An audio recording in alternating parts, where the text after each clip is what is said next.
Kodagu channel ವಾರ್ತೆಗಳ ಪ್ರಾಯೋಜಕರು Muliya Keshav Bhat and sons, Madikeri, Gonikoppa, Puttur, Bengaluru. Bharati radio house, electronic ಉಪಕರಣಗಳ ಬೃಹತ್ ಮಳಿಗೆ, ಗಣಪತಿ ಬೀದಿ, ಮಡಿಕೇರಿ, ಮುಖ್ಯ ರಸ್ತೆ, Gonikoppal. A2Z super market, Vishwamanava double road, Kuvempu Nagar, Mysuru. Wood look furniture, ಪೀಠೋಪಕರಣಗಳ ಬೃಹತ್ ಮಳಿಗೆ, ಆಲ್ವೆಸಲ್ ಟವರ್, ಕೊಯ್ನೂರು ರಸ್ತೆ, ಮಡಿಕೇರಿ. ಶಾರದಾ ಜ್ಯುವೆಲರಿ, ಕೊಡಗಿನ ಸಾಂಪ್ರದಾಯಿಕ ಆಭರಣಗಳ ವಿಶಾಲ ಮಳಿಗೆ, Aras road, Mysuru. Rohan city residential and commercial, Vijay, Mangaluru. ZRN Kaveri silks, art and craft emporium, ಅಪ್ಪಟ ರೇಷ್ಮೆ ಸೀರೆಗಳ ಮಳಿಗೆ, ಮೈಸೂರು ರಸ್ತೆ, ಮಡಿಕೇರಿ. ಕೊಡಗು ಜಿಲ್ಲಾ ಸಹಕಾರ ಕೇಂದ್ರ ಬ್ಯಾಂಕ್ ಇದರ ವಿವಿಧ ಶಾಖೆಗಳು ಸೇರಿದಂತೆ ಹಣಕಾಸು ಸಂಸ್ಥೆಗಳಲ್ಲಿ ನಕಲಿ ಚಿನ್ನವನ್ನು ಅಡವಿಟ್ಟು 34,95,016 ರೂಪಾಯಿ ವಂಚಿಸಿರುವ ಪ್ರಕರಣದ 12 ಆರೋಪಿಗಳನ್ನು ಕೊಡಗು ಜಿಲ್ಲಾ ಪೊಲೀಸರು ಬಂಧಿಸಿದ್ದಾರೆ.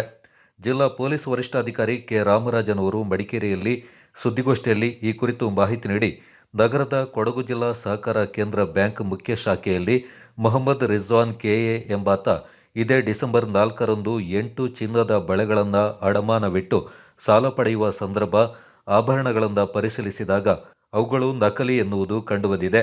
ಇದೇ ರೀತಿ ಎಮ್ಮೆಮಾಡು ನಿವಾಸಿಗಳಾದ ರಿಯಾಜ್, ಖತೀಜಾ, ಮೊಹಮ್ಮದ್ ಹನೀಫ್, ಕುಂಜಿಲಾ ಗ್ರಾಮದ ನಿವಾಸಿಗಳಾದ ಅಬ್ದುಲ್ ನಾಸಿರ್, ಮೂಸಾ ಮತ್ತು ಹಂಸ ಎಂಬುವರು ಮಡಿಕೇರಿ ಭಾಗಮಂಡಲ, ವಿರಾಜಪೇಟೆ, ಕಡಂಗದ ಕೆಡಿಸಿಸಿ ಬ್ಯಾಂಕ್, ಮಡಿಕೇರಿಯ ಮುತ್ತೂಟು ಫಿನ್ ಕಾರ್ಪ್ ಮತ್ತು ಭಾಗಮಂಡಲ VSSN ಬ್ಯಾಂಕ್ಗಳಲ್ಲಿ ಒಟ್ಟು 625 ಗ್ರಾಂ ನಕಲಿ ಚಿನ್ನಾಭರಣಗಳನ್ನು ಅಡಮಾನವಿಟ್ಟು ಸಾಲ ಪಡೆದಿದ್ದಾರೆಂದು ತಿಳಿಸಿದರು.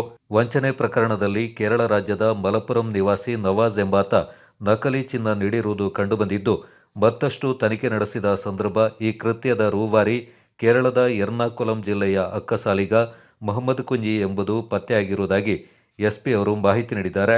ಪ್ರಕರಣದ ಆರೋಪಿಗಳಾದ ಕುಂಜಿಲದ Mohammed Rizwan, ಎಮ್ಮೆಮಾಡಿನ Riyaz PH, ಕುಂಜಿಲದ Abdul Nasir, ಮಲಪುರಂನ Nawaz KP, ಎರ್ನಾಕುಲಂನ Nishad KA, Mohammed Kunhi, Pradeep PJ, ಎಮ್ಮೆಮಾಡಿನ Musa, ಪಡಿಯಾನಿಯ Mohammed Hanif MA, ಎಮ್ಮೆಮಾಡಿನ ಖತೀಜಾ, ಅಯ್ಯಂಗೇರಿಯ Rafiq ಮತ್ತು ಫರಾನ್ ಎಂಬುವರನ್ನು ಬಂಧಿಸಲಾಗಿದೆ. ಮತ್ತೊಬ್ಬ ಆರೋಪಿಯ ಬಂಧನಕ್ಕೆ ಅಗತ್ಯ ಕ್ರಮ ಕೈಗೊಳ್ಳಲಾಗಿದೆ.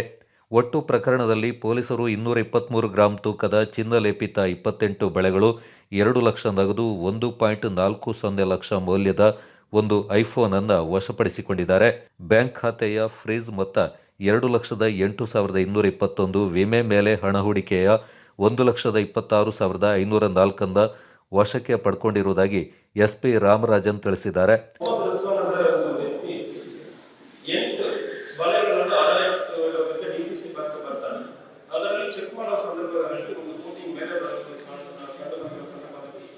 ಡೀಟೇಲ್ ಆಗಿ ಅವರು ಚೆಕ್ ಮಾಡುವಾಗ ಅದು ಗೋಲ್ಡ್ ಪ್ಲೇಟಿಂಗ್ ಮಾಡಿರೋದು ಕಂಡು ಬಂದಿದೆ. 8 ಬಲೆಯನ್ನು ಗೋಲ್ಡ್ ಪ್ಲೇಟಿಂಗ್ ಮಾಡಿ ತಗೊಂಡು ಬಂದು ಅಡಾಯಿಸಲು ಪ್ರಯತ್ನ ಮಾಡಿರೋದು ಕಂಡು ಬಂದಿದೆ.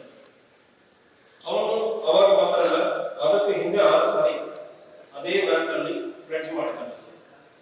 ಸೊ ಅದು ಬದಲು ಅವರು ಡೀಟೇಲ್ ಆಗಿ ಎಲ್ಲ ಚೆಕ್ ಮಾಡೋ ಸಂದರ್ಭದಲ್ಲಿ ಎಲ್ಲ ಕೂಡ ನಕಲಿ ಚಿನ್ನ ಎಂದು ಗೊತ್ತಾಗುತ್ತೆ. ಒಳಗಡೆ ಕಾಪರ್ ಹಳ್ಳಿ ಇರ್ತದೆ, ಮೇಲ್ಗಡೆ ಗೋಲ್ಡ್ ಪ್ಲೇಟಿಂಗ್ ಒಂದು ಸಣ್ಣ ಲೇಯರ್ 8 ಗ್ರಾಂ ಕಾಪರ್ ಹಳ್ಳಿ ಇರ್ತದೆ, 1.5 ಗ್ರಾಂ ಮೇಲ್ಗಡೆ ಒಂದು ಗೋಲ್ಡ್ ಅಲ್ಲಿ ಪ್ಲೇಟಿಂಗ್ ಮಾಡಿಬಿಟ್ರೆ ಅದನ್ನು ನಕಲಿ ಮಾಡ್ತಾರೆ. ನಕಲಿ ಮಾಡಿ ಅದನ್ನು ಅಡ ಇಟ್ಟು DCC ಬ್ಯಾಂಕಲ್ಲಿ ಅಡ ಇಟ್ಟಿರ್ತಾರೆ. ಇದೇ ಸಂದರ್ಭದಲ್ಲಿ ಸ್ವಲ್ಪ ಡೌಟ್ ಬಂದು ಬೇರೆ ಬೇರೆ ಬ್ರಾಂಚಸ್ ಅಲ್ಲಿ ಚೆಕ್ ಮಾಡೋ ಸಂದರ್ಭದಲ್ಲಿ ಒಂದು ಏನ ಮೊಹಮ್ಮದ್ ರಿಜ್ವಾನ್ ಕುಂಜಿಲಾ ಗ್ರಾಮದವನ, ರಿಯಾಜ್ ಎಂಬ ವ್ಯಕ್ತಿ ಎಮ್ಮೆ ಮಾಡಿದ ವ್ಯಕ್ತಿ, ಖತೀಜಾ ಎಂಬ ಎಮ್ಮೆ ಮಾಡಿದ ಆ ವ್ಯಕ್ತಿಯ ಒಂದು ಲೇಡಿ, ಅಬ್ದುಲ್ ನಾಸಿರ್ ಕುಂಜಿಲಾ, ಮೂಸಾ, ಮೊಹಮ್ಮದ್ ಹನೀಫ್, ಹಂಸ ಒಂದು 7 ವ್ಯಕ್ತಿ ಮಡಿಕೇರಿ, ವಿರಾಜಪೇಟೆ, ಭಾಗಮಂಡಲ ಮತ್ತು ವ್ಯವಸಾಯ ಸಹಕಾರ ಸಂಘ ಇಲ್ಲಿ ಎಲ್ಲ ಕೂಡ ಸೊ DCC ಬ್ಯಾಂಕ್ ಅಲ್ಲಿ ಯಾಕೆ ಪರ್ಟಿಕ್ಯುಲರ್ ಆಗಿ ಹಣ ಇಡೋದಕ್ಕೆ ಹೋಗ್ತಾರೆ ಅಂತ ಹೇಳುವ ಸಂದರ್ಭದಲ್ಲಿ ಅಲ್ಲಿ ಪ್ರಪೋರ್ಷನೇಟ್ಲಿ ಜಾಸ್ತಿ ದುಡ್ಡು ಕೊಡೋದ್ರಿಂದ 1 ಗ್ರಾಮಕ್ಕೆ ಸುಮಾರು 6,000 ವರೆಗೆ ಕೊಡೋದ್ರಿಂದ DCC ಬ್ಯಾಂಕ್ ಅನ್ನು ಅವರು ಸ್ಟಾರ್ಟ್ ಮಾಡಿದ್ದಾರೆ. ಅದೇ ರೀತಿಯಲ್ಲಿ ವ್ಯವಸಾಯ ಸಂಘದಲ್ಲಿ ಒಂದು ಕೇಸ್ ಆಗಿದೆ ಭಾಗಮಂಡಲ ವ್ಯಾಪ್ತಿಯಲ್ಲಿ. ವಿರಾಜಪೇಟೆ ರೂರಲ್ ಮತ್ತು ಟೌನ್ ಅಲ್ಲಿ ಇರುವ DCC ಬ್ಯಾಂಕ್ ಅಲ್ಲಿ ಇಂಥ ಘಟನೆ ಆಗಿದೆ. ಇವರು ಪರ್ಟಿಕ್ಯುಲರ್ಲಿ ಟಾರ್ಗೆಟ್ ಮಾಡಿರೋದು DCC ಬ್ಯಾಂಕ್. ಸೊ ಮುಂದುವರೆದು ನಾವು ಇದರಲ್ಲಿ ಅಪ್ರೈಸರ್ ಪಾತ್ರ ಯಾವ್ದು ಇರ್ತದ, ಇಲ್ಲ ಬ್ಯಾಂಕ್ ಅಲ್ಲಿ ಇರುವ ಆಫೀಸರ್ಸ್ ಪಾತ್ರ ಇರ್ತದೆ. ಈ ಸಂದರ್ಭದಲ್ಲಿ ಎಲ್ಲ ಬ್ಯಾಂಕಲ್ಲಿ ಕೂಡ ಎಲ್ಲ DCC ಬ್ಯಾಂಕ್ ಅಲ್ಲಿ ಬಹಳಷ್ಟು ಕಡೆ ಆಗಿರೋದ್ರಿಂದ ಅಪ್ರೈಸರ್ ಪಾತ್ರ ಇದು ಬರ ಸದ್ಯಕ್ಕೆ ಕಂಡು ಬಂದಿಲ್ಲ. ಇದರಲ್ಲಿ ಇವರು ನಕಲಿಯನ್ನು ಪರ್ಫೆಕ್ಟ್ ಆಗಿ ಮಾಡಿರ್ತಾರೆ. ಕೇಸ್ ಮುಂದುವರೆದುಕೊಂಡು ನಾವು ಹೋಗುವಾಗ ಇದು ಕೇರಳ ಕೇಸ್ ಹೋಗ್ತದೆ. ಇಲ್ಲಿ ಬಂದು ನವಾಸ್ ಎಂಬ ವ್ಯಕ್ತಿ ಇಲ್ಲಿ ಬಂದು ಲೋಕಲಲ್ಲಿ ಕೊಟ್ಟು ಅವನ ಅಂಶ ತಗೊಳ್ತಾರೆ. ಅವನಿಗೆ ನಿಸಾದ್ ಎಂಬ ವ್ಯಕ್ತಿ ಇವನು ಹೈವೇರ್ ಅವರಲ್ಲಿ ಇನ್ವಾಲ್ವ್ ಆಗ್ತಾನೆ. ಎಲ್ಲ ವ್ಯಕ್ತಿ ಇದೇ ರೀತಿಯಲ್ಲಿ ಇದಕ್ಕೆ ಹಿಂದೆ 3 ಕೇಸ್ ಆಗಿರ್ತದೆ. ಈ ನಿಸಾದ್ ವ್ಯಕ್ತಿ ನವಾಸ್ ಅವನ ಪರಿಚಯ ಮಾಡಿಕೊಂಡು ಇಲ್ಲಿ ಸಪ್ಲೈ ಮಾಡಿದ್ದಾರೆ. ಇದು ಎಲ್ಲರಿಗೂ ಯಾರು ಮಾಸ್ಟರ್ ಮೈಂಡ್ ಅಂತ ನೋಡುವ ಸಂದರ್ಭದಲ್ಲಿ ಮೊಹಮ್ಮದ್ ಕುನ್ನಿ ಅಂತ ಏರ್ಲೋಕ್ ಇವನಿಗೆ ಇದೇ ಕೆಲಸ. ಇವನು ಏನ್ ಮಾಡ್ತಾನೆ, ದುಡ್ಡು ಮೊಬೈಲೈಸ್ ಮಾಡ್ತಾನೆ. ಮೊಬೈಲೈಸ್ ಮಾಡಿಬಿಟ್ಟು ಅಲ್ಲಿ ಗೋಲ್ಡ್ ತಗೊಂಡು ಪ್ರದೀಪ್ ಅಂದ್ರೆ 60 ವರ್ಷ, ಪ್ರದೀಪ್ ಅಂದ್ರೆ ಗೋಲ್ಡ್ ತಗೊಂಡಿದ್ದಾನೆ, ವಯಸ್ಸಾಗಿರೋನು. ಅವನ ಕಡೆ ಹೇಳಿಬಿಟ್ಟು ಅವನು ತುಂಬಾ ಪರ್ಫೆಕ್ಟ್ ಆಗಿ ನಕಲಿ ಅಂದ್ರೆ ಗೊತ್ತಾಗದೆ ಅವನು ಅಷ್ಟೇ ಕೆಲಸ ಮಾಡ್ತಾನೆ. ಅವನು ಈ ಕೆಲಸದಲ್ಲಿ ಪರ್ಟಿಕ್ಯುಲರ್ಲಿ ಬಲೆಯಲ್ಲಿ ಅವನು ಟಾರ್ಗೆಟ್ ಮಾಡ್ತಾನೆ. ಸರ ಇದೆಲ್ಲ ಮಾಡೋದು ತುಂಬಾ ಟೈಮ್ ಆಗುತ್ತದೆ. ಬಲೆಯಲ್ಲಿ ಕೋಟಿಂಗ್ ಮಾಡೋದು ತುಂಬಾ ಈಸಿ. ಇದನ್ನು ಉಪಯೋಗಿಸಿಕೊಂಡು ಇವನು ಮೊಹಮ್ಮದ್ ಕುನ್ನಿ ಇವರ ಈ ಎಂಟೈರ್ ಬ್ಯಾಂಕ್ ಕಾರ್ಯಾಚರಣೆಯಲ್ಲಿ ಮಡಿಕೇರಿ ಉಪವಿಭಾಗದ DYSP Mahesh Kumar, CEN DYSP Ravi, CPI Raju PK, CPI Anoop Madappa, DCRB PI Medappa, Madikeri ನಗರ ಪಿಎಸ್ಐ ಲೋಕೇಶ್, ಭಾಗಮಂಡಲ ಪಿಎಸ್ಐ ಶೋಭಾ ಲಾಮಣಿ, ಅಪರಾಧ ಪತ್ತೆ ಸಿಬ್ಬಂದಿಗಳು, ಡಿಸಿಆರ್ಬಿ ಮತ್ತು ತಾಂತ್ರಿಕ ಸಿಬ್ಬಂದಿಗಳು ಪಾಲ್ಗೊಂಡಿದ್ದರು.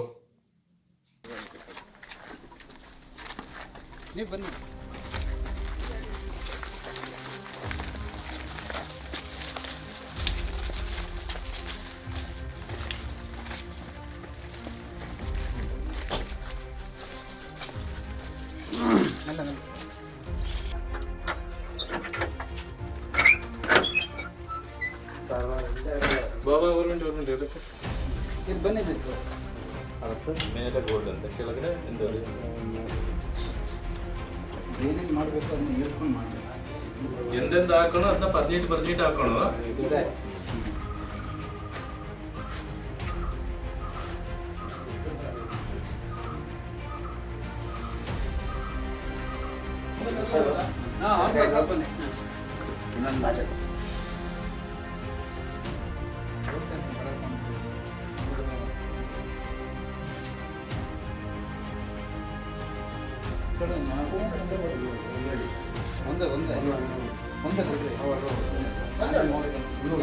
Total 4 camera 1+3.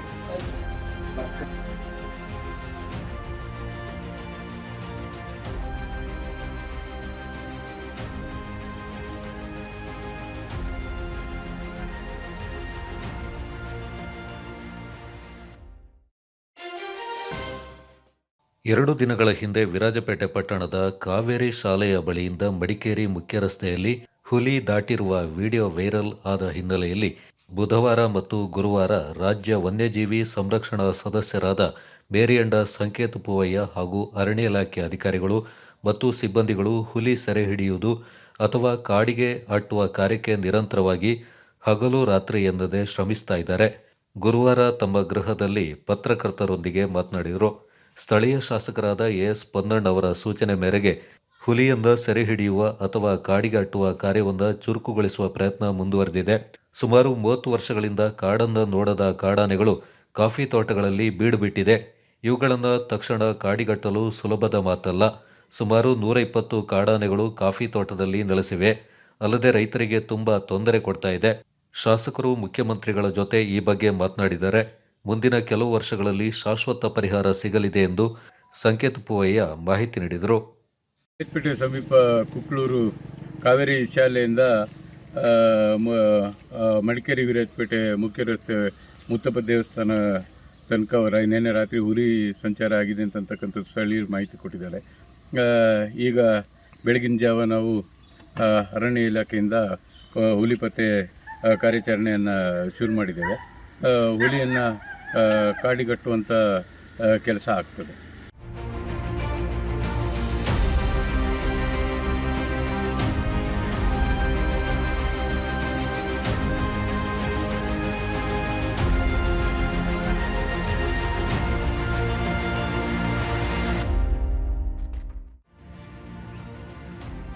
ಬೆನ್ನಿದೆಯಾ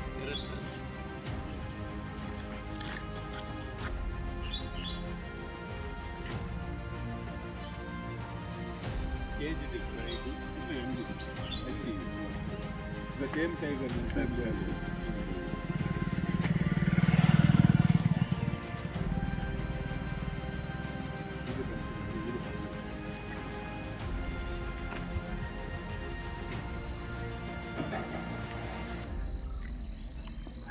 ಅಲ್ಲ, ಶಾಶ್ವತ ಪರಿಹಾರ ಅಂತ ಹೇಳಿದರೆ ಈಗ ನೋಡಿ, ನಾನು ಈಗಾಗಲೇ ನಿಮಗೆ ಹೇಳಿದೆ, ಈಗ ಕಾಡಾನೆ ಸಮಸ್ಯೆ ನೀವು ಮಾತನಾಡಿದರೆ ಈಗ ಸುಮಾರು 170ರಿಂದ 180 ಕಾಡಾನೆಗಳು 30 ವರ್ಷದಿಂದ ಏನು ತೋಟಗಳಿಗೆ ಬಂದಿದೆ, ಅಲ್ಲಿ ಏನು ಮರಿ ಹಾಕಿ ಇವತ್ತು ಆ ಮರಿಗಳಿಗೇನು 30 ವರ್ಷ ಆಗಿದೆ, ಅದು ಆನೆಗಳು ಕಾಡೇ ನೋಡಲಿಲ್ಲ. ಅದರಿಂದಾಗಿ ಅದನ್ನು ಶಾಶ್ವತವಾಗಿ ಅದನ್ನು ಪುನರ್ವಸತಿ ಮಾಡ್ತಕ್ಕಂಥ ಕೆಲಸ ಆಗಬೇಕಾಗ್ತದೆ. ಅದಕ್ಕೆ ಹಲವಾರು ಕಾನೂನಿನ ಸಮಸ್ಯೆಗಳಿದೆ. ಕೇಂದ್ರ ಮತ್ತು ರಾಜ್ಯ ಸರ್ಕಾರಗಳಿಂದ ಅನುಮತಿಗಳ ವಿಚಾರಗಳಿದೆ. ಅದನ್ನೆಲ್ಲ ನಮ್ಮ ಶಾಸಕರು ಎಸ್ ಪೊನ್ನಣ್ಣನವರು ಏನು ತೀವ್ರವಾಗಿ ಇರ್ತಕ್ಕಂಥ ಪಂಚಾಯಿತಿ ವ್ಯಾಪ್ತಿಗಳಲ್ಲಿ ಈ ವನ್ಯಜೀವಿ ಮತ್ತು ಮಾನವನ ಸಂಘರ್ಷ ಇದೆ, ಅಲ್ಲೆಲ್ಲ ಸ್ವಲ್ಪ ಕಾನೂನನ್ನು ಸರಳಗೊಳಿಸ್ತಕ್ಕಂಥ ಕೆಲಸನೇ ಇರ್ಬೋದು. ಅಥವಾ ಅಲ್ಲಿಗೆ ಹೆಚ್ಚಿನ ಅನುದಾನಗಳ ಕೇಂದ್ರದಿಂದನೂ ಕೂಡ ಅವರು ಈಗಾಗಲೇ 250 ಕಿಲೋಮೀಟ್ರು ಕಂದಕಗಳಿಗೆ ಪ್ರಸ್ತಾವನೆಯನ್ನು ಕೂಡ ಸಲ್ಲಿಸಿದ್ದಾರೆ. ಅದಾದ ಮೇಲೆ ಹುಲಿ ಸಮಸ್ಯೆಯಲ್ಲೂ ಕೂಡ ಈಗ ಏನು ಆನೆಯಲ್ಲಿ ಅದರ ಕಾರಿಡಾರ್ ಏನಿದೆ ಅದನ್ನು ಕ್ಲಿಯರ್ ಮಾಡ್ತಕ್ಕಂಥ ಕೆಲಸ, ಅಥವಾ ಹುಲಿ ಸಮಸ್ಯೆ ಬಂದಂಥ ಸಂದರ್ಭದಲ್ಲಿ ಈಗಾಗಲೇ ನಾನು ಹೇಳಿದೆ ನಿಮಗೆ, ಅದರ ಚಲನವನ್ನು ಗುರುತಿಸೋದಕ್ಕೆ ತಂತ್ರಜ್ಞಾನವನ್ನು ಅಳವಡಿಸ್ತಕ್ಕಂಥದ್ದು, ಮತ್ತು ಹುಲಿಯನ್ನು ಸೆರೆ ಹಿಡಿಯೋದಕ್ಕೆ ಅಳವಡಿಕೆಯನ್ನು ಅಳವಡಿಸಿ ಅದಕ್ಕೆ ಕೂಡ ಅವರು ಏನು ಅನುಮತಿಗಳನ್ನ ಕೊಡಿಸ್ತಕ್ಕಂಥ ಕೆಲಸವನ್ನೆಲ್ಲ ಮಾಡ್ತಾ ಬಂದಿದ್ದಾರೆ. ಈಗಾಗಲೇ ಬಾಳೆಲೆ ಭಾಗದಲ್ಲೋ ಅಥವಾ ವೆಸ್ಟ್ನಮಲೆ ಭಾಗದಲ್ಲೋ ಇರ್ತಕ್ಕಂಥ ಹುಲಿಯನ್ನು ಕಾಡಿಗೆ ಕಟ್ಟುವಂಥದ್ದು ಯಶಸ್ವಿಯಾಗಿ ನಡೆದಿದೆ. ಹಾಗೆ ಈ ಭಾಗದಲ್ಲೂ ಕೂಡ ಕಾರ್ಯಾಚರಣೆಗೆ ಅವರು ಸಂಪೂರ್ಣವಾಗಿ ಹೆಚ್ಚಿನ ಶಕ್ತಿ, ಸಿಬ್ಬಂದಿಗಳ ವಿಚಾರ ಇರ್ಬೋದು, ಸಲಕರಣೆಗಳ ವಿಚಾರ ಇರ್ಬೋದು, ಅನುಮತಿಗಳ ವಿಚಾರ ಇರ್ಬೋದು, ಹೆಚ್ಚಿನ ಶಕ್ತಿ ತುಂಬಿಸ್ತಕ್ಕಂಥ ಕೆಲಸವನ್ನು ಅವರು ಮಾಡ್ಕೊಂಡು ಬಂದಿದ್ದಾರೆ. ಈಗ ಹುಲಿಗಳನ್ನು ಕೂಡ ಸೆರೆ ಹಿಡಿದು ಪುನರ್ವಸತಿ ಮಾಡ್ತಕ್ಕಂಥದ್ದು, ಮತ್ತು ಈ ಥರ ಏನು ವನ್ಯಜೀವಿಗಳ ಸಮಸ್ಯೆ ಏನಿದೆ ವೈಜ್ಞಾನಿಕವಾಗಿ ಪರಿಹಾರ ಕಂಡುಕೊಳ್ತಕ್ಕಂಥ ನಿಟ್ಟಿನಲ್ಲಿ ಅವರು ಕೆಲಸ ಮಾಡ್ತಾ ಬಂದಿದ್ದಾರೆ. ಆದರೆ ಸ್ವಲ್ಪ ಈಗ ನೋಡಿ 20-25 ವರ್ಷದಿಂದ ಇರ್ತಕ್ಕಂಥ ಸಮಸ್ಯೆ ಇದು, ಸ್ವಲ್ಪ ಸಮಯವನ್ನು ಕೊಡಬೇಕಾಗ್ತದೆ. ಇನ್ನೊಂದು 2-3 ವರ್ಷದಲ್ಲಿ ಖಂಡಿತವಾಗಲೂ ಈ ಸಮಸ್ಯೆಯಿಂದ ಜನಕ್ಕೆ ಮುಕ್ತಿ ಸಿಗ್ತದೆ, ಮತ್ತು ಅರಣ್ಯ ಪ್ರದೇಶದ ಸುತ್ತಮುತ್ತಲು ಇರ್ತಕ್ಕಂಥವ್ರು ಅಥವಾ ರೈತರು, ಶ್ರಮಜೀವಿಗಳು ನೆಮ್ಮದಿಯ ದಿನಗಳನ್ನ ಕಾಣ್ಬೋದು. ಅಲ್ಲ, ಕಾರ್ಯಾಚರಣೆ ನಿರಂತರವಾಗಿ ನಡೀತದೆ. ಈಗ ಏನಾಗಿದೆ, ಈಗ ಹುಲಿ ಕಾರ್ಯಾಚರಣೆಯಲ್ಲಿ ವಿಶೇಷವಾಗಿ ಏನಾಗ್ತದೆ ಅಂತ ಹೇಳಿದರೆ, ನಾವು ಆನೆಗಳ ಬಳಕೆಯನ್ನು ಮಾಡ್ತೇವೆ ಹುಲಿ ಕಾರ್ಯಾಚರಣೆಗೆ. ಯಾಕೆಂದರೆ ಆನೆ ಬಳಕೆ ಮಾಡಿದಂಥ ಸಂದರ್ಭದಲ್ಲಿ, ಆ ಕಾರ್ಯಾಚರಣೆ ಮಾಡಿದಂಥ ಸಂದರ್ಭದಲ್ಲಿ ಅದನ್ನು ಹುಲಿಯನ್ನು ಗುರುತಿಸುವಂಥದ್ದು ಕೂಡ ಸುಲಭ ಆಗ್ತಕ್ಕಂಥ. ಸಿ ಮತ್ತು ಡಿ ಭೂಮಿ ಸೇರಿದಂತೆ ವಿವಿಧ ಬೇಡಿಕೆಗಳನ್ನು ಮುಂದಿಟ್ಟುಕೊಂಡು ಡಿಸೆಂಬರ್ 20ರಂದು ರೈತರು ಮಡಿಕೇರಿಯಲ್ಲಿ ನಡೆಸ್ತಾ ಇರುವ ಬೃಹತ್ ಪ್ರತಿಭಟನೆಗೆ ಬಿಜೆಪಿ ಸಂಪೂರ್ಣ ಬೆಂಬಲ ನೀಡಲಿದೆ ಎಂದು ವಿರಾಜಪೇಟೆಯ ಮಾಜಿ ಶಾಸಕ ಕೆಜಿ ಬೋಪಯ್ಯ ತಿಳಿಸಿದ್ದಾರೆ. ನಗರದಲ್ಲಿ ಸುದ್ದಿಗೋಷ್ಠಿಯಲ್ಲಿ ಮಾತನಾಡಿದ ಬೋಪಯ್ಯ, ಕೊಡಗಿನ ಸೋಮವಾರಪೇಟೆ, ಶಾಂತಹಳ್ಳಿ, ಭಾಗಮಂಡಲ ಮತ್ತಿತರ ಕಡೆ ತಲೆತಲಾಂತರಗಳಿಂದ ಕೃಷಿ ಮಾಡಿಕೊಂಡು ಬರ್ತಾ ಇರುವ ರೈತರ ಭೂಮಿ ಕಸಿದುಕೊಳ್ಳುವ ಪ್ರಯತ್ನವನ್ನು ಸರ್ಕಾರ ಮಾಡ್ತಾ ಇದೆ. ರಾಜ್ಯದಲ್ಲಿ ರೈತ ವಿರೋಧಿ ಸರ್ಕಾರ ಆಡಳಿತ ನಡೆಸ್ತಾ ಇದೆ ಎಂದು ಆರೋಪಿಸಿದರು. ಇತ್ತೀಚೆಗೆ ಅರಣ್ಯ ಸಚಿವರು ಜಿಲ್ಲೆಯ ಕೆಲವು ಪ್ರದೇಶವೊಂದ ಎಲಿಫೆಂಟ್ ಕಾರಿಡಾರ್ ಅಂತ ಬಾಯಿಗೆ ಬಂದಂತೆ ಹೇಳಿಕೆ ನೀಡಿದ್ದಾರೆ. ಕಳೆದ 30 ವರ್ಷಗಳಿಂದ ಕಾಡಾನೆಗಳು ಕಾಣಿಸಿಕೊಳ್ತಾ ಇವೆ ಹೊರತು ಇದು ಆನೆಗಳಿರುವ ಪ್ರದೇಶವಲ್ಲ. ಕಾಡಾನೆಗಳು ನುಸುಳದಂತೆ ಇಲ್ಲಿಯವರೆಗೆ ರೈಲ್ವೆ ಕಂಬಿ ಬೇಲಿ ಅಥವಾ ಸೋಲಾರ್ ಬೇಲಿ ಅಳವಡಿಸುವ ಕೆಲಸವನ್ನು ಸರ್ಕಾರ ಮಾಡಿಲ್ಲ. ಅದು ಕೂಡ ರೈತರ ಸಂಕಷ್ಟಕ್ಕೆ ಕಾರಣವಾಗಿದೆ. ಆದ್ದರಿಂದ ರೈತರ ಹೋರಾಟಕ್ಕೆ ಸಂಪೂರ್ಣ ಬೆಂಬಲ ಸೂಚಿಸಿ ಪಕ್ಷ ಭಾಗಿಯಾಗಲಿದೆ ಎಂದು ಸ್ಪಷ್ಟಪಡಿಸಿದರು. ಕಾಫಿ ಬೆಳೆಗೆ ಪರಿಹಾರ ಇಲ್ಲ, ಯಾವುದೂ ಇಲ್ಲ. ನಮ್ಮ ಸರ್ಕಾರ ಇದ್ದಾಗ ಇಷ್ಟೊಂದು ಮಳೆ ಬಂದು ರೈತರು ಸಂಕಷ್ಟದಿದ್ದರೆ ಯಾರು ಕೇಳೋನೇ ಇಲ್ಲ. ನಾವು ಒಂದು ವರ್ಷ ಸುಮಾರು 23,000, ಆಮೇಲೆ 36,000, ಆಮೇಲೆ 50,000 ರಾಜ್ಯ ಸರ್ಕಾರ 10,000 ಎಲ್ಲ ಕೊಟ್ಟಿತ್ತು.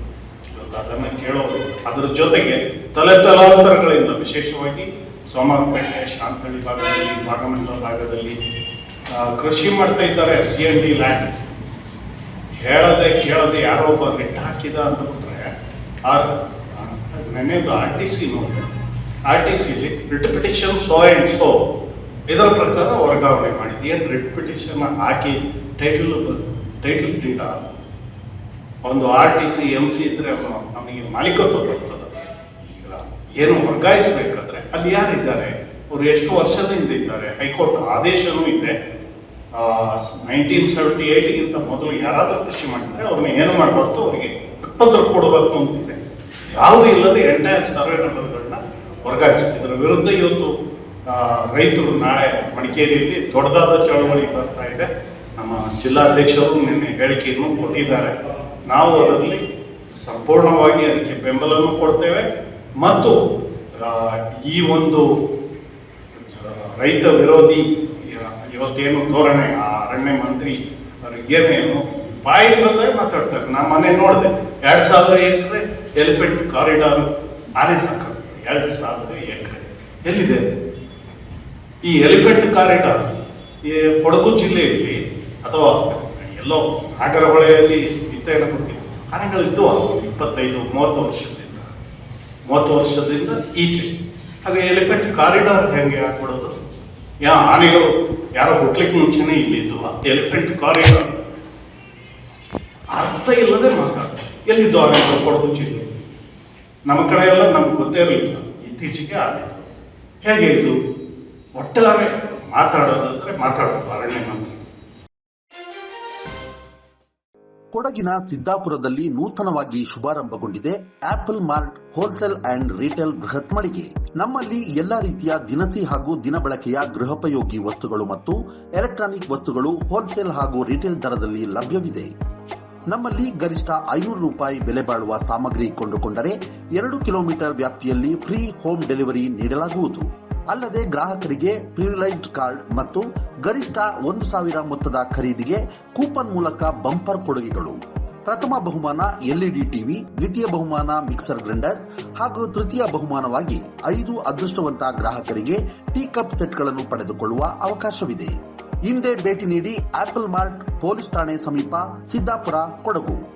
ಫೋನ್ 8296386629 9744722094. Apple Mart Siddapura.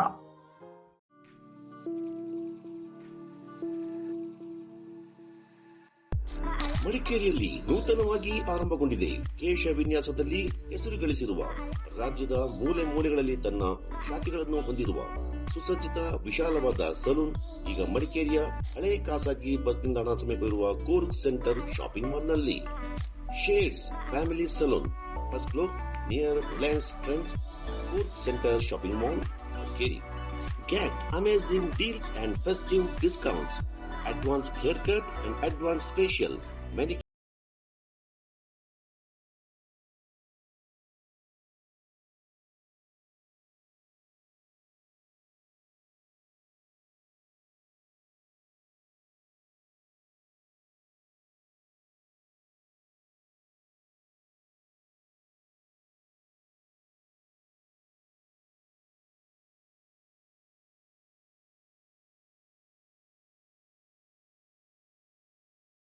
(360153611).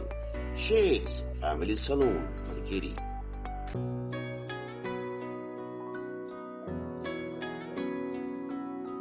ಪ್ರೀತಿಯ ಸಂಕೇತ, ಅಳಿಯದ ಸಂಬಂಧ, ನಗುವಿನ ಸೌಂದರ್ಯ, ಇದು ಸ್ನೇಹದ ಬಾಂಧವ್ಯ, ಒಲವಿನ ಪ್ರತಿಧ್ವನಿ ತಂದಿದೆ ಸಂದಸ, ಚಿನ್ನದ ಪ್ರತಿಹನಿ ತಂದಿದೆ ಸಂಭ್ರಮ. ಮುಳಿಯ ಜ್ಯುವೆಲ್ಸ್ ಕಣ ಕಣದಲು ಆನಂದ, ಮುಳಿಯ ಜ್ಯುವೆಲ್ಸ್ ಕಣ ಕಣದಲು ಸೌಂದರ್ಯ, ಮುಳಿಯ ಜ್ಯುವೆಲ್ಸ್ ಕಣ ಕಣದಲು ಆನಂದ, ಮುಳಿಯ ಜ್ಯುವೆಲ್ಸ್ ಕಣ ಕಣದಲು ಸೌಂದರ್ಯ. Muliya jewels, creating happiness.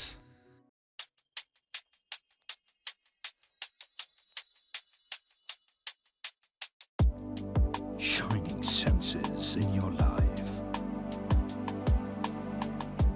Desirable designs gives you treasured memory. Sharda Jewelers.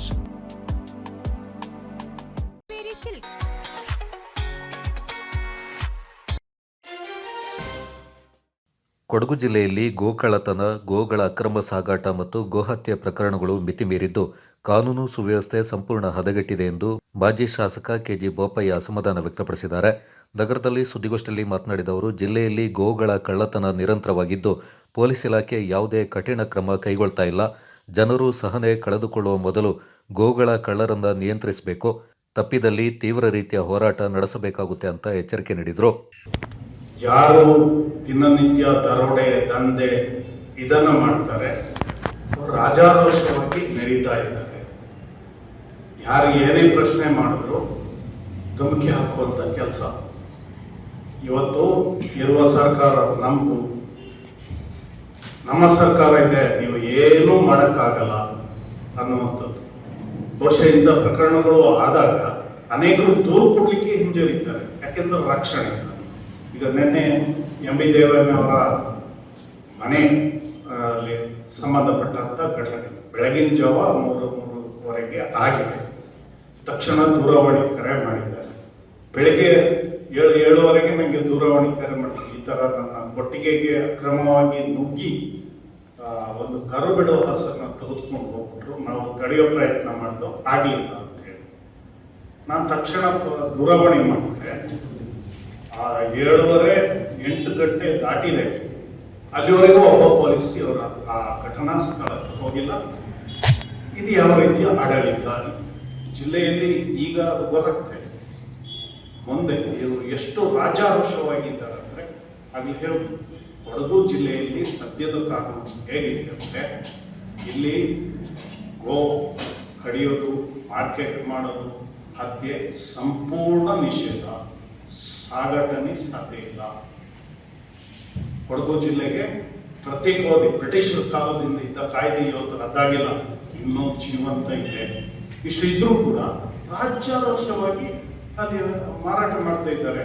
ಈ ಬಹುಶಃ ಇವತ್ತೇನೋ ಅಸ್ಸಾಂನವರು ಅವರ ಸಮಸ್ಯೆಯನ್ನು ಕಡಿಮೆ ಮಾಡ್ತಾರೆ. ಅಸ್ಸಾಂ ಹೆಸರಲ್ಲಿ ಬಾಂಗ್ಲಾದೇಶದ ನುಸುಳುಕೋರರು ಯಾರಿದ್ದಾರೆ ಇಡೀ ಜಿಲ್ಲೆಯಲ್ಲಿ ವ್ಯಾಪಕವಾಗಿದ್ದಾರೆ. ನಾನು ಎಲ್ಲ ಕಾಫಿ ಪ್ಲಾಂಟರ್ಸ್ ಅಂತ ಏನಿದ್ದಾರೆ ವಿನಂತಿ ಮಾಡ್ತೇನೆ, ಇನ್ನೊಂದು 5 ವರ್ಷದಲ್ಲಿ ಇದು ದೊಡ್ಡ ಸಮಸ್ಯೆ ಆಗಿದೆ. ಎಚ್ಚರ ವಹಿಸಿ ಅವರ ಬಗ್ಗೆ ಜಾಗೃತಿ ಆಗದೆ ಹೋದ್ರೆ ಇವತ್ತು ನಮ್ಮ ಪರಿಸ್ಥಿತಿ ಹೇಗೆ ಆಗಿದೆ ಅಂದರೆ ನಾವು ಪ್ರಾಯಸ್ಥರು ಮಾತ್ರ ಇಲ್ಲಿ ಮನೆ, ಮಕ್ಕಳೆಲ್ಲ ಬೆಂಗಳೂರು, ಇಲ್ಲಿ ಇವರೇ ಎಲ್ಲ ಹಾಲಿನ ಇದನ್ನ ನೀವು ತಡೆಗಟ್ಟಲಿಕ್ಕೆ ಹೋದ್ರೆ ಕೊಡಗಿಗೆ ಭವಿಷ್ಯ ಇಲ್ಲದಾಗುತ್ತೆ. ಇಲ್ಲಿ ನಮ್ಮ ವಿಶಿಷ್ಟವಾದ ಆಚಾರ ವಿಚಾರ ಸಂಸ್ಕೃತಿ ಏನಾಗುತ್ತೆ ಅದಕ್ಕೂ ಧಕ್ಕೆ ಬರುತ್ತದೆ.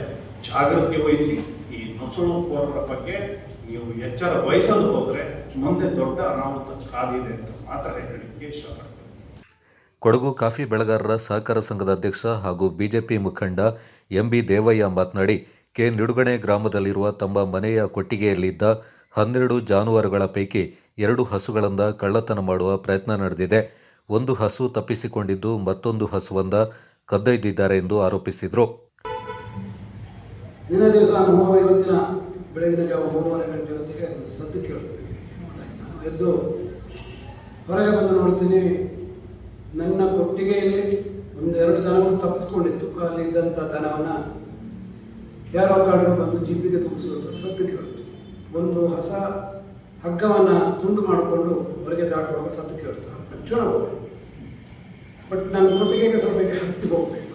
ನನಗೆ ಕಷ್ಟ ಅಂದರೆ ಸ್ವಲ್ಪ ನನಗೆ ಅಷ್ಟು ಹಿಂದಿನಷ್ಟು ಈಗ ಓಡಾಡೋಕ್ಕೆಲ್ಲ ಅಷ್ಟು ಆಗೋಲ್ಲ. ಬಿಜೆಪಿ ಜಿಲ್ಲಾಧ್ಯಕ್ಷ ನಾಪಂಡ ರವಿ ಕಾಳಪ್ಪ ಮಾತನಾಡಿ, ಅಕ್ರಮ ದಂಧೆಗಳ ವಿರುದ್ಧ ದೂರು ನೀಡುವವರನ್ನ ಬೆದರಿಸುವ ಪ್ರಯತ್ನಗಳು ನಡೀತಾ ಇದೆ. ಗೋಗಳ ಸಾಗಾಟ ಮತ್ತು ಗೋ ಹತ್ಯೆಯನ್ನು ತಡೆಯದಿದ್ದಲ್ಲಿ ಹೋರಾಟವನ್ನು ನಡೆಸುವುದಾಗಿ ಎಚ್ಚರಿಕೆ ನೀಡಿದರು. ಗೋಷ್ಠಿಯಲ್ಲಿ ಜಿಲ್ಲಾ ಬಿಜೆಪಿ ಪ್ರಧಾನ ಕಾರ್ಯದರ್ಶಿ ಮಹೇಶ್ ಜೈನಿ, ವಕ್ತಾರ ಬಿಕೆ ಅರುಣ್ ಕುಮಾರ್ ಹಾಗೂ ಪ್ರಮುಖರಾದ ಬಾಚಿಮಾಡ ರವೀಂದ್ರ ಪಾಲ್ಗೊಂಡಿದ್ದರು. ವಿರಾಜಪೇಟೆಯ ಆರೈರನಾಡು, ಬೇರನಾಡು, ಎಡೆನಾಡು, ಬೇಟೋಳಿನಾಡು, ಪೆರುವನಾಡು ಎಂಬ 4 ನಾಡುಗಳಾಗಿ ವಿಂಗಡಣೆಗೊಂಡು 17 ಗ್ರಾಮಗಳ ಒಕ್ಕೂಟದ ನಾಡಿನ ಗ್ರಾಮಸ್ಥರ ಪುತ್ತರಿ ಕೋಲಾಟ ವಿರಾಜಪೇಟೆ ಕೊಡವ ಸಮಾಜದ ಬಳಿಯ ಪೂಂಬಾಲೆ ಮಂದ್ನಲ್ಲಿ ವಾರ್ಷಿಕ ಕೋಲಾಟ ಪ್ರದರ್ಶನಗೊಂಡಿತು. ಕೊಡಗಿನ ಸಾಂಪ್ರದಾಯಿಕ ಉಡುಗೆಗಳನ್ನು ತೊಟ್ಟು ಕೈಯಲ್ಲಿ ಕೋಲು ಹಿಡಿದ ವಿವಿಧ ಗ್ರಾಮಗಳಿಂದ ಆಗಮಿಸಿದ ಗ್ರಾಮಸ್ಥರಿಗೆ ಕೊಡಗಿನ ಸಾಂಪ್ರದಾಯಿಕ ವಾಲಗವು ಸ್ವಾಗತ ಕೋರಿತು. ಮಂದ್ನ ಹೃದಯ ಭಾಗದಲ್ಲಿರುವ ಆಲದ ಮರಕ್ಕೆ ಹಿರಿಯರಿಂದ ಪ್ರಥಮ ಪೂಜೆ ಸಲ್ಲಿಕೆಯಾಯಿತು. 4 ಭಾಗದ ಕೋಲಾಟ ಪ್ರದರ್ಶನದಲ್ಲಿ ಭಾಗಿಗಳಾದವರು ಒಂದೆಡೆ ಸೇರಿ ವಾರ್ಷಿಕ ಕೋಲಾಟಕ್ಕೆ ಚಾಲನೆ ನೀಡಿದರು. ಪೂಮಾಲೆ ಮಂದ್ ಸಮಿತಿಯ ಅಧ್ಯಕ್ಷರಾದ ಅಜ್ಜಿನಿಕಂಡ ಸುಧೀರ್, ಉಪಾಧ್ಯಕ್ಷರಾದ ವಾಟೇರಿರ ಶಂಕರಿ ಪೂವಯ್ಯ, ಮರಣ ಫಂಡ್ ಅಧ್ಯಕ್ಷರಾದ ಚೇಂದಂಡ ಪೊನ್ನಪ್ಪ, ಕ್ರೀಡಾ ಸಮಿತಿ ಅಧ್ಯಕ್ಷರಾದ ಪುಗ್ಗ್ಯಾರ ನಂದ ಮತ್ತು ಸಮಿತಿಯ ಸದಸ್ಯರು ಸೇರಿದಂತೆ ಬೈರನಾಡು ಭಾಗದ ಹಾಲುಗುಂದ, ಒಂಟಿಯಂಗಡಿ, ದೇವಣಗೇರಿ, ತಲಗಟ್ಟಕೇರಿ ಮತ್ತು ಹಚ್ಚಿನಾಡು ಗ್ರಾಮಗಳು, ಎಡೆನಾಡು ಭಾಗದ ಕುಕ್ಲೂರು, ಚೆಂಬೆಬೆಳ್ಳೂರು, ಐಮಂಗಲ, ಮಗ್ಗುಲ ಮತ್ತು ವೈಪಡ ಗ್ರಾಮಗಳು, ಬೇಟೋಳಿನಾಡು ಭಾಗದ ಆರ್ಜಿ, ಬೇಟೋಳಿ ಗ್ರಾಮಗಳು, ಪೆರವನಾಡು ಭಾಗದ ಬಿಟ್ಟಂಗಾಲ, ನಾಂಗಾಲ ಮತ್ತು ಬಾಳುಗೋಡು ಗ್ರಾಮಗಳ ಗ್ರಾಮಸ್ಥರು ಅಲ್ಲದೆ ಸಾರ್ವಜನಿಕರು ಹೆಚ್ಚಿನ ಸಂಖ್ಯೆಯಲ್ಲಿ ಆಗಮಿಸಿ ಕೋಲಾಟ ಪ್ರದರ್ಶನವನ್ನು ಕಂಡು ಉತ್ತೇಜಿಸಿದರು. ಕಿಶೋರ್ ಕುಮಾರ್ ಶೆಟ್ಟಿ, ವಿರಾಜಪೇಟೆ.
ನಾಪಕ್ಲು ಗ್ರಾಮ ಪಂಚಾಯಿತಿಯ 2024-25ನೇ ಸಾಲಿನ ಮಕ್ಕಳ ಗ್ರಾಮ ಸಭೆಯು ನಾಪಕ್ಲುವಿನ ಕರ್ನಾಟಕ ಪಬ್ಲಿಕ್ ಶಾಲೆಯಲ್ಲಿ ನಡೆಯಿತು. ಶಾಲೆಯ ಸಭಾಂಗಣದಲ್ಲಿ ಏರ್ಪಡಿಸಲಾದ ಕಾರ್ಯಕ್ರಮದಲ್ಲಿ ಮಕ್ಕಳ ಸಮಸ್ಯೆಗಳನ್ನು ಆಲಿಸಿ ಅದಕ್ಕೆ ಪರಿಹಾರ ಒದಗಿಸಬೇಕಾದ ಸಂಬಂಧಪಟ್ಟ ಇಲಾಖೆಯ ಅಧಿಕಾರಿಗಳೇ ಸಭೆಗೆ ಬಾರದೇ ಇರುವುದು ಅಸಮಾಧಾನಕ್ಕೆ ಕಾರಣವಾಯಿತು. ಕರ್ನಾಟಕ ಪಬ್ಲಿಕ್ ಶಾಲೆಯ ಸಿವಿಲ್ ಕಾಮಗಾರಿ ಉಪಸಮಿತಿ ಅಧ್ಯಕ್ಷ ಕೆ. ಹ್ಯಾರಿಸ್ ಮಾತನಾಡಿ, ಮೂಲಭೂತ ಸೌಲಭ್ಯ ಪ್ರತಿಯೊಬ್ಬ ಪ್ರಜೆಯ ಹಕ್ಕಾಗಿದೆ. ಗ್ರಾಮದಲ್ಲಿರುವ ಮೂಲಭೂತ ಸೌಲಭ್ಯ ಸಮಸ್ಯೆ ಬಗ್ಗೆ ಸಂಬಂಧಪಟ್ಟ ಅಧಿಕಾರಿಗಳು ಚುನಾಯಿತ ಪ್ರತಿನಿಧಿಗಳ ಗಮನಕ್ಕೆ ತಂದು ಪರಿಹಾರ ಕಂಡುಕೊಳ್ಳಲು ಗ್ರಾಮಸಭೆ ಅವಕಾಶ ನೀಡಿದೆ. ಅದರಂತೆ ಮಕ್ಕಳ ಗ್ರಾಮಸಭೆಯಲ್ಲಿ ಮಕ್ಕಳ ಹಕ್ಕನ್ನು ಕೇಳಲು ಪ್ರತಿಯೊಂದು ಮಕ್ಕಳಿಗೂ ಅವರದ್ದೇ ಆದ ಹಕ್ಕು ಇದೆ. ಬದುಕು ಹಕ್ಕು, ರಕ್ಷಣೆಯ ಹಕ್ಕು, ವಿಕಾಸ ಹೊಂದುವ ಹಕ್ಕು, ಭಾಗವಹಿಸುವ ಹಕ್ಕು, ಸಮಾನತೆಯ ಹಕ್ಕು, ಪ್ರಶ್ನೆ ಮಾಡುವ ಹಕ್ಕುಗಳಿವೆ ಎಂದರು. ಆದ್ದರಿಂದ ವಿದ್ಯಾರ್ಥಿಗಳು ಈ ರೀತಿಯ ಗ್ರಾಮಸಭೆಗಳಲ್ಲಿ ಪಾಲ್ಗೊಂಡು ಇದರ ಸದುಪಯೋಗ ಪಡಿಸಿಕೊಳ್ಳಬೇಕೆಂದರು. ನಮ್ಮ ಗ್ರಾಮದಲ್ಲಿ, ನಮ್ಮ ಗ್ರಾಮದ ವ್ಯಾಪ್ತಿಯಲ್ಲಿ ನಮ್ಮ ಪ್ರತಿಯೊಬ್ಬ ಭಾರತೀಯ ಪ್ರಜೆಗೂ ಸಿಗಬೇಕಾದಂತಹ ಮೂಲಭೂತ ಸೌಲಭ್ಯಗಳ ಕೊರತೆ ಇದ್ದರೆ ಅದನ್ನು ಗ್ರಾಮ ಸಭೆಯಲ್ಲಿ ಗ್ರಾಮ ಪಂಚಾಯತಿ ಅಧ್ಯಕ್ಷರಿರ್ಬೋದು, ಅದರ ಅಭಿವೃದ್ಧಿ ಅಧಿಕಾರಿಗಳಿರ್ಬೋದು, ಇತರ ಗ್ರಾಮ ಚುನಾಯಿತ ಸದಸ್ಯರಿರ್ಬೋದು, ಅವರ ಗಮನಕ್ಕೆ ತರುವಂತದ್ದು. ನಮ್ಮ ಸಂಸ್ಥೆ, ನಮ್ಮ ಗ್ರಾಮದಲ್ಲಿ ಅಥವಾ ನಮ್ಮ ಭಾಗದಲ್ಲಿ ಈ ರೀತಿಯ ಸಮಸ್ಯೆ ಇದೆ, ಇದನ್ನು ನೀವು ಪರಿಹರಿಸಿ. ಇಲ್ಲಾಂದ್ರೆ ಈ ಗ್ರಾಮ ಸಭೆಯಲ್ಲಿ ಏನೇನು ಕೆಲಸ ಕಾಮಗಾರಿಗಳು ಪಂಚಾಯತ್ ವ್ಯಾಪ್ತಿಯಲ್ಲಿ ಪಂಚಾಯತ್ಗೆ ಏನೆಲ್ಲ ಅನುದಾನಗಳು ಬಂದಿದೆ, ಇದರನ್ನು ಯಾವ ರೀತಿ ವಿನಿಯೋಗಿಸಿದ್ದಾರೆ, ಯಾವ ರೀತಿ ಸದುಪಯೋಗ ಆಗಿದೆಯಾ, ಇದು ದುರುಪಯೋಗ ಆಗಿದೆಯಾ, ಭ್ರಷ್ಟಾಚಾರ ಆಗಿದೆಯಾ, ಎಲ್ಲವನ್ನೂ ಸಹ ತೆರೆದಿಡುವಂತಹ ಒಂದು ಅವಕಾಶ. ನಮ್ಮ ಮೂಲಭೂತ ಸೌಲಭ್ಯದ ಕೊರತೆಯನ್ನು ತೆರೆದಿಟ್ಟು ನಮ್ಮ ಮೂಲಭೂತ ಹಕ್ಕನ್ನು ಪಡೆಯುವಂತಹ ಒಂದು ಅವಕಾಶ ಆಗಿದೆ ಈ ಒಂದು ಗ್ರಾಮ ಸಭೆ.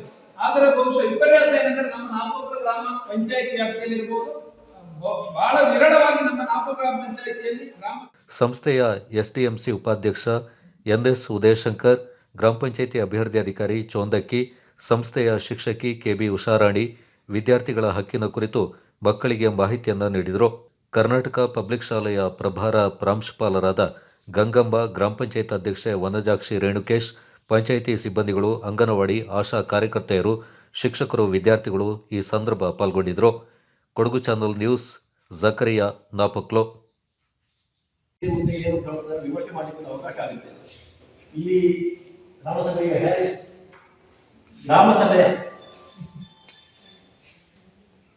ಸಭೆಯ ಇದನ್ನ ಪ್ರಸ್ತಾಪ ಮಾಡಿದ್ರು, ಅದೇ ವಿಷಯವನ್ನು ಹೇಳಿದ್ರು, ಅದರ ಕಷ್ಟಗಳನ್ನು ಹೇಳಿದ್ರು, ಅದು ಏನಾಗಬೇಕು ಏನಾಗಬಾರದು ಅಂತ ಹೇಳುವಂಥದ್ದು ಅದು ನಮ್ಮಂತ 40 ವರ್ಷ ಮೇಲ್ಪಟ್ಟವರಿಗೆ ಸಂಬಂಧಪಟ್ಟದಾಗಿಲ್ಲ ನನ್ನ ಅನಿಸಿಕೆ. ಆದರೆ ಇಲ್ಲಿ ಮಕ್ಕಳ ಗ್ರಾಮ ಸಭೆ ಆದ್ರಿಂದ ಮಕ್ಕಳಿಗೆ ಇಲ್ಲಿ ಏನಾಗಬೇಕು, ಮಕ್ಕಳು ಏನು ಮಾಡಬೇಕು, ಮಕ್ಕಳು ಏನು ಕೊರತೆ ಇದೆ, ಶಾಲೆಗೆ ಏನು ಕೊರತೆ ಇದೆ, ಅದು ಪಂಚಾಯತಿಂದ ಪೂರೈಸುತ್ತದೆ.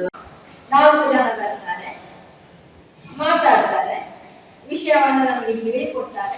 ಆಮೇಲೆ ನಾವು ನಮ್ಮ ಪಾಡಿಗೆ ಅವರ ಪಾಡಿಗೆ ಮಕ್ಕಳಿಗೆ ಆಗಲ್ಲ. ದೊಡ್ಡವರು ನಡೆಸುವಂತಹ ಗ್ರಾಮ ಸಭೆಯನ್ನ ಇಲ್ಲಿ ಸಂವಿಧಾನಬದ್ಧವಾಗಿರುವಂತಹ ಹಕ್ಕು ಮತ್ತು ಕರ್ತವ್ಯಗಳನ್ನ ನಾವು ಅರ್ಕೊಂಡಿದ್ದೇವೆ, ಹೌದಲ್ವಾ?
ನಮ್ಮ ಸ್ಕೈ ಗೋಲ್ಡನ್ ಡೈಮಂಡ್ ವತಿಯಿಂದ ಸರ್ವರಿಗೂ ದಸರಾ ಹಬ್ಬದ ಶುಭಾಶಯಗಳು.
ಕೊಡಗಿನ ಸಿದ್ದಾಪುರದಲ್ಲಿ ನೂತನವಾಗಿ ಶುಭಾರಂಭಗೊಂಡಿದೆ Apple Mart wholesale and retail ಬೃಹತ್ ಮಳಿಗೆ. ನಮ್ಮಲ್ಲಿ ಎಲ್ಲಾ ರೀತಿಯ ದಿನಸಿ ಹಾಗೂ ದಿನಬಳಕೆಯ ಗೃಹೋಪಯೋಗಿ ವಸ್ತುಗಳು ಮತ್ತು ಎಲೆಕ್ಟ್ರಾನಿಕ್ ವಸ್ತುಗಳು ಹೋಲ್ಸೇಲ್ ಹಾಗೂ ರಿಟೇಲ್ ದರದಲ್ಲಿ ಲಭ್ಯವಿದೆ. ನಮ್ಮಲ್ಲಿ ಗರಿಷ್ಠ ₹500 ಬೆಲೆ ಬಾಳುವ ಸಾಮಗ್ರಿ ಕೊಂಡುಕೊಂಡರೆ 2 ಕಿಲೋಮೀಟರ್ ವ್ಯಾಪ್ತಿಯಲ್ಲಿ ಫ್ರೀ ಹೋಮ್ ಡೆಲಿವರಿ ನೀಡಲಾಗುವುದು. ಅಲ್ಲದೆ ಗ್ರಾಹಕರಿಗೆ ಪ್ರಿವಿಲೈಜ್ಡ್ ಕಾರ್ಡ್ ಮತ್ತು ಗರಿಷ್ಠ 1,000 ಮೊತ್ತದ ಖರೀದಿಗೆ ಕೂಪನ್ ಮೂಲಕ ಬಂಪರ್ ಕೊಡುಗೆಗಳು. ಪ್ರಥಮ ಬಹುಮಾನ ಎಲ್ಇಡಿ ಟಿವಿ, ದ್ವಿತೀಯ ಬಹುಮಾನ ಮಿಕ್ಸರ್ ಗ್ರೈಂಡರ್ ಹಾಗೂ ತೃತೀಯ ಬಹುಮಾನವಾಗಿ 5 ಅದೃಷ್ಟವಂತ ಗ್ರಾಹಕರಿಗೆ ಟೀ ಕಪ್ ಸೆಟ್ಗಳನ್ನು ಪಡೆದುಕೊಳ್ಳುವ ಅವಕಾಶವಿದೆ. ಹಿಂದೆ ಭೇಟಿ ನೀಡಿ ಆಪಲ್ ಮಾರ್ಟ್ ಪೊಲೀಸ್ ಠಾಣೆ ಸಮೀಪ Siddapur, Kodagu. Phone 8296386629 9744722094. Apple Mart Siddapur. Somwarpet ತಾಲೂಕಿನ ಸುಂಟಿಕೊಪ್ಪ ಹೋಬಳಿಯ ಈರಳೆ ಒಳಮುಡಿ ಗ್ರಾಮದಲ್ಲಿ ವ್ಯಕ್ತಿಯೊಬ್ಬರಿಗೆ ಅಕ್ರಮ ಸಕ್ರಮದಡಿ ಮಂಜೂರಾಗಿದ್ದ ಊರು ಮಂದನ 98 ಸೆಂಟ್ಸ್ ಜಾಗದ ಮಂಜೂರಾತಿಯಿಂದ ವಜಾಗೊಳಿಸಲಾಗಿದೆ. ನಿಯಮ ಬಾಹಿರ ಎನ್ನುವ ಕಾರಣಕ್ಕಾಗಿ ವಜಾಗೊಳಿಸಿ ಆದೇಶಿಸುವ ಮೂಲಕ ಊರು ಮಂದನ್ನ ಸಾರ್ವಜನಿಕರ ಉಪಯೋಗಕ್ಕೆ ಸಿಗುವಂತೆ ಮಾಡಿದ ಉಪವಿಭಾಗಾಧಿಕಾರಿಗಳ ನ್ಯಾಯಾಲಯದ ಕ್ರಮ ಸ್ವಾಗತಾರ್ಹ ಮತ್ತು ತಮ್ಮ 27 ವರ್ಷಗಳ ಸತತ ಹೋರಾಟಕ್ಕೆ ಸಿಕ್ಕ ಜಯ ಅಂತ ಚಟ್ಟಳ್ಳಿ ಸಹಕಾರ ಸಂಘದ ಅಧ್ಯಕ್ಷ ಹಾಗೂ ಜಿಲ್ಲಾ ಪಂಚಾಯತ್ನ ಮಾಜಿ ಸದಸ್ಯ ಬಲ್ಲಾರಂಡ ಮಣಿಉತ್ತಪ್ಪ ಹರ್ಷ ವ್ಯಕ್ತಪಡಿಸಿದ್ದಾರೆ. ಇದೇ ರೀತಿ ಜಿಲ್ಲೆಯ ವಿವಿಧೆಡೆ ಊರು ಮಂದುಗಳು ಒತ್ತುವರಿಯಾಗಿದ್ದು ಇವುಗಳ ಮಾಹಿತಿ ಪಡೆದು ತೆರವಿಗಾಗಿ ಹೋರಾಟ ನಡೆಸುವುದಾಗಿ ಮಣಿಉತ್ತಪ್ಪ ಹೇಳಿದರು. ಹೋರಾಟವನ್ನು ಮಾಡಿದ ಫಲವಾಗಿ ಇದೊಂದು ಸಂತೋಷ ಸುದ್ದಿ. ಆ ಹೋರಾಟಗಳಿಗೆ ಎಲ್ಲ ಸಹಕಾರ ಸಾಥ್ ಕೊಟ್ಟವರು ಅಂತ ನಮ್ಮ ಮಾಧ್ಯಮ ಮಿತ್ರರು ನನ್ನ ಪತ್ರಗಳಲ್ಲಿ ಒಂದು ಆ ಕಾರಣದಿಂದಾಗಿ 27 ವರ್ಷದ ಮೊದಲು ನಮ್ಮ ಚಟ್ಟಳ್ಳಿಯ ಈರಳಮುಡಿ ಗ್ರಾಮದಲ್ಲಿ ಒಂದು ನಮ್ಮ ಊರಿನ ಮಂದಂತ ಇತ್ತು. ಊರಿನ ಮಂದ ಅಂದರೆ ಉತ್ತರಿ ಹಬ್ಬಕ್ಕೆ ಎಲ್ಲರೂ ಸೇರುವಂಥದ್ದು, ಅಲ್ಲಿ ಕೋಲಾಟ ಮಾಡುವಂಥದ್ದು, ಪ್ರತಿಯೊಂದು ಈ ಮನೆ ಉತ್ತರಿ ಹಬ್ಬದಲ್ಲಿ ಸಮೇತ ಕಂಡಿದ್ದೀವಿ. ಇದರೊಂದು ಗಿಫ್ಟ್ ಅಂತ ಕಾಣ್ತದೆ. ಆ ಊರಿನ ಮಂದನ್ನ ನಮ್ಮ ಈಗಿನ ಉಪ ಅನ್ನುವಂಥ ಒಂದು ಆದೇಶವನ್ನು ಇದರಲ್ಲಿ ಕೊಟ್ಟಿದ್ದಾರೆ. ಇದನ್ನ ನನಗೆ ನೇರವಾಗಿ ಹೇಳಿ ಇಚ್ಛೆ ಮಾಡ್ತೀನಿ. ಎಲ್ಲ ಕೊಡೋ ಸಮಾಜದ ಹೋರಾಟದಲ್ಲಿಯೂ ಭಾಗಿಯಾಗ್ತಾರೆ. ಅದು CNC ಜೊತೆ ಹೆಚ್ಚಿಗೆ ಒತ್ತಾಯವಾಗಿ ಅವ್ರ ಜೊತೆಯಲ್ಲಿ ಇರುವಂಥ BP ಪೂವಯ್ಯ ಪರಿಮಂಡ ದಿನಮಣಿ ಎಂಬುವವರು ಅವರ ಹೆಂಡತಿಯ ಹೆಸರಿನಲ್ಲಿ ಸರ್ವೆ ನಂಬರು 272-98 ಜಾಗ ಅಂದರೆ ಒಂದು ಎಕರೆಗೆ 2 ಸೆಂಟ್ ಜಾಗ, ಆ ಜಾಗವನ್ನು ಕಬಳಿಸಿಕೊಂಡಿದ್ವಿ 27 ವರ್ಷಕ್ಕೆ ಮೊದಲೇ. 98 ಸೆಂಟ್ ಅಂದ್ರೆ ಒಂದು ಎಕರೆಗೆ 2 ಸೆಂಟ್ ಕಮ್ಮಿ. ಇವರಿಗೆ 18 ಎಕರೆ ತೋಟ ಇದೆ.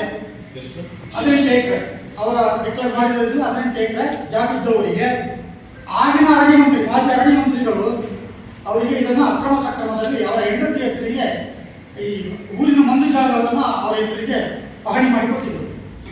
ಇದು ನಾನು ಮೊಟ್ಟ ಮೊದಲ ಬಾರಿಗೆ ಗ್ರಾಮ ಪಂಚಾಯತ್ ಮೆಂಬರ್ ಆಗುವಾಗ ಇಡೀ ಗ್ರಾಮಸ್ಥರು ನನಗೆ ಮನವಿಯನ್ನು ಕೊಟ್ಟರು, ದಯವಿಟ್ಟು ಈ ಊರಿನ ಮಂದನ್ನು ಬಿಡಿಸಿಕೊಡ್ಬೇಕು, ಈ ಒಬ್ಬ ಗ್ರಾಮ ಪಂಚಾಯತ್ ಸದಸ್ಯ ಆಗಿರುವಂಥ ಒತ್ತಾಯವನ್ನು ನನ್ನ ಮೂಲಕ ನನಗೆ ಕೊಟ್ಟರು. ಅಲ್ಲಿಂದ ನಾನು ಪ್ರತಿಯೊಂದು ಗ್ರಾಮ ಸಭೆಗಳಲ್ಲಾಗಲಿ, ಪ್ರತಿಯೊಂದು ಜಿಲ್ಲಾ ಪಂಚಾಯತ್ ಸಭೆಗಳಾಗಲಿ, ತಾಲೂಕು ಪಂಚಾಯತ್ ಸಭೆಗಳಲ್ಲಿ ಎಲ್ಲಿ ಒತ್ತಾಯ ಮಾಡಿದ್ರು ಕೂಡ ಯಾರು ಕೂಡ ಇದಕ್ಕೆ ಸ್ಪಂದನೆ ಕೊಟ್ಟಿಲ್ಲ. ಕೊನೆಗೆ ನಮ್ಮ ಮೋಹನ್ ಕುಮಾರ್ ಅನ್ನುವಂಥ ವಕೀಲರನ್ನ ಹಿಡಿದು ಇದನ್ನು ಕೋರ್ಟಿಗೆ ಹಾಕಿದೆ, AC ಕೋರ್ಟಿಗೆ. ಅಲ್ಲಿಂದ 27 ವರ್ಷ ನಡೆಯಿತು. 27 ವರ್ಷಕ್ಕೆ ಮೊದಲು ಸಮೇತ ಒಂದು ಆದೇಶವನ್ನು ಕೊಟ್ಟಿದ್ರು ಆಗಿನ AC 2ನೇ ಪೇಜ್ ಕೊಟ್ಟೆ ನಮಗೆ. ಹಾಗಾದ್ರೆ ಬಿಡತಕ್ಕದ್ದು, ಪರಿಶೀಲನೆ ಮಾಡತಕ್ಕದ್ದು ಅದರಲ್ಲಿ RTC ಸಮೇತ ಇದೆ. ಗ್ರಾಮೀಣ ಪ್ರದೇಶದಲ್ಲಿ ನೆಲೆ ನಿಂತಿರುವ ಮಾದಾಪುರದ Shrimati D Chennamma education society ಈಗ ವಜ್ರ ಮಹೋತ್ಸವದ ಸಂಭ್ರಮದಲ್ಲಿದ್ದು, ಇದೇ 27 ಮತ್ತು 28ರಂದು ಸಂಸ್ಥೆಯ 60ನೇ ವರ್ಷಾಚರಣೆ ಆಯೋಜಿಸಲಾಗಿದೆ ಎಂದು ಸಂಸ್ಥೆಯ ಆಡಳಿತ ಮಂಡಳಿ ಅಧ್ಯಕ್ಷ ಕರ್ನಲ್ BGV ಕುಮಾರ್ ತಿಳಿಸಿದ್ದಾರೆ. ನಗರದಲ್ಲಿ ಸುದ್ದಿಗೋಷ್ಠಿಯಲ್ಲಿ ಮಾಹಿತಿ ನೀಡಿದ ಕರ್ನಲ್ ಕುಮಾರ್, ಪ್ರಸ್ತುತ ಕಾಲೇಜಿನ ವಜ್ರ ಮಹೋತ್ಸವದ ಅಂಗವಾಗಿ ಡಿಸೆಂಬರ್ 27ರಂದು ಹಳೆ ವಿದ್ಯಾರ್ಥಿಗಳ ಸ್ನೇಹ ಸಮ್ಮೇಳನ ಕಾರ್ಯಕ್ರಮ ಆಯೋಜಿತಗೊಂಡಿದ್ದು, ಬೆಳಿಗ್ಗೆ 10 ಗಂಟೆಯಿಂದ ಮಧ್ಯಾಹ್ನ 1 ಗಂಟೆವರೆಗೆ ಹಳೆ ವಿದ್ಯಾರ್ಥಿಗಳಿಗೆ ವೈವಿಧ್ಯಮಯ ಮನರಂಜನಾ ಕ್ರೀಡಾ ಸ್ಪರ್ಧೆಗಳು ಆಯೋಜಿಸಲ್ಪಟ್ಟಿದೆ. ಮಧ್ಯಾಹ್ನ 1 ಗಂಟೆಗೆ ಸಭಾ ಕಾರ್ಯಕ್ರಮ ನಡೆಯಲಿದೆ. ಸಂಸ್ಥೆಯ ಹಳೆ ವಿದ್ಯಾರ್ಥಿ ಸಂಘದ ಅಧ್ಯಕ್ಷ MG ಬೋಪಣ್ಣ ಕಾರ್ಯಕ್ರಮ ಉದ್ಘಾಟಿಸಲಿದ್ದಾರೆ. ವಾಣಿಜ್ಯ ತೆರಿಗೆ ಇಲಾಖೆಯ ನಿವೃತ್ತ ಹೆಚ್ಚುವರಿ ಆಯುಕ್ತ BA ನಾಣಿಯಪ್ಪ, ಕಾಫಿ ಬೆಳೆಗಾರರಾದ CP Muddappa, KS Manjunath, HAS Uttayya, Mysuru ಆಕಾಶವಾಣಿಯ ಸಹಾಯಕ ನಿರ್ದೇಶಕ ಅಬ್ದುಲ್ ರಶೀದ್, ಅರಣ್ಯ ಇಲಾಖೆಯ ಹಿರಿಯ ಸಹಾಯಕಿ BR ವಿಜಯಲಕ್ಷ್ಮಿ, ಪತ್ರಕರ್ತ ಅನಿಲ್ HT ಮತ್ತಿತರ ಪ್ರಮುಖರು ಪಾಲ್ಗೊಳ್ಳಲಿದ್ದಾರೆಂದರು. ಪೂರೈಸಿರುವ ಹಿನ್ನೆಲೆಯಲ್ಲಿ ವಜ್ರ ಮಹೋತ್ಸವವನ್ನು ಆಚರಿಸಲು ನಿರ್ಧರಿಸಲಾಗಿದೆ. ನಾವು ಈ 1-2 ವರ್ಷ ಲೇಟ್ ಆಗಿದೆ ವಜ್ರ ಮಹೋತ್ಸವವನ್ನು ಆಚರಿಸೋಕ್ಕೆ. ಮಧ್ಯದಲ್ಲಿ ಕೋವಿಡ್ ಮತ್ತು ಕರೋನಾ ನಮಗೆ ಆಚರಿಸೋಕ್ಕಾಗಲಿಲ್ಲ. ಆದ್ದರಿಂದ ಈ ವರ್ಷ ಒಂದು ಖಂಡಿತವಾಗಿ ಮಾಡಬೇಕು ಅಂತ ಹೇಳಿ ನಿರ್ಧರಿಸಿದ್ದೇವೆ. ವಜ್ರ ಮಹೋತ್ಸವಕ್ಕೆ ಪೂರ್ವಕವಾಗಿ ಹಳೆಯ ವಿದ್ಯಾರ್ಥಿಗಳ ಒಟ್ಟುಗೂಡಿಸುವ ಉದ್ದೇಶದಿಂದ ದಿನಾಂಕ 27/12/24 ಶುಕ್ರವಾರದಂದು ಹಳೆಯ ವಿದ್ಯಾರ್ಥಿಗಳ ಸ್ನೇಹ ಸಮ್ಮಿಲನ ಕಾರ್ಯಕ್ರಮವನ್ನು ಆಯೋಜಿಸಲಾಗಿದೆ. ಅದೇ ದಿನದಂದು ಸಂಸ್ಥೆಯ ನಿವೃತ್ತ ಬೋಧಕ ಹಾಗೂ ಬೋಧಕೇತರ ವೃಂದದವರಿಗೆ ಅಭಿನಂದನಾ ಕಾರ್ಯಕ್ರಮಗಳನ್ನು ಏರ್ಪಡಿಸಲಾಗಿದೆ.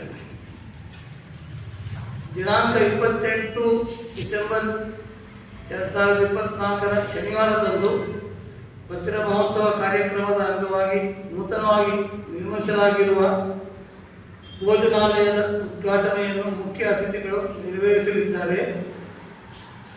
ಈ 2 ದಿನಗಳಲ್ಲೂ ವಿವಿಧ ಕ್ರೀಡಾಕೂಟ ಹಾಗೂ ಸಾಂಸ್ಕೃತಿಕ ಕಾರ್ಯಕ್ರಮಗಳನ್ನು ಹಮ್ಮಿಕೊಳ್ಳಲಾಗಿದೆ.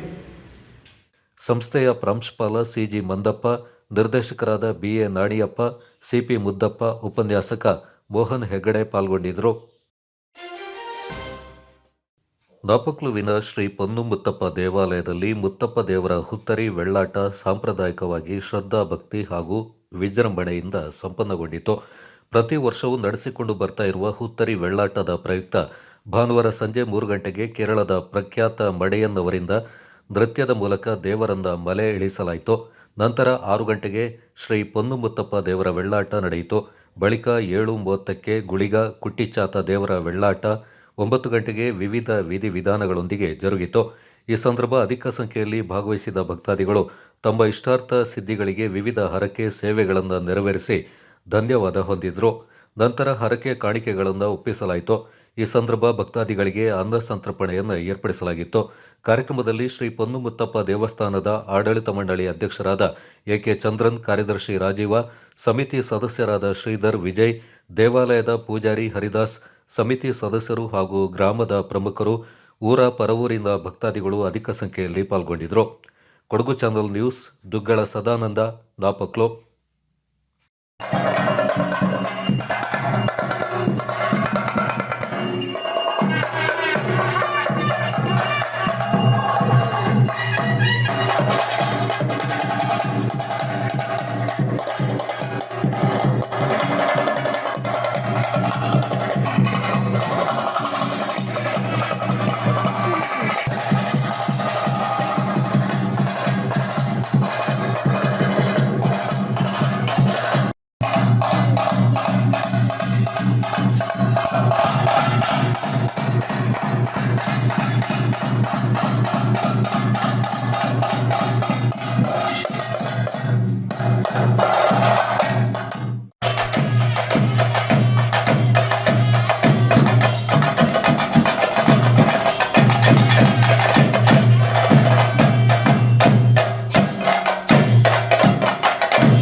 കേട്ടോ, ഞാൻ അവിടെയുണ്ട്, എന്നെ കാണാൻ എൻ്റെ അടുത്ത് വരുമോ കേട്ടോ.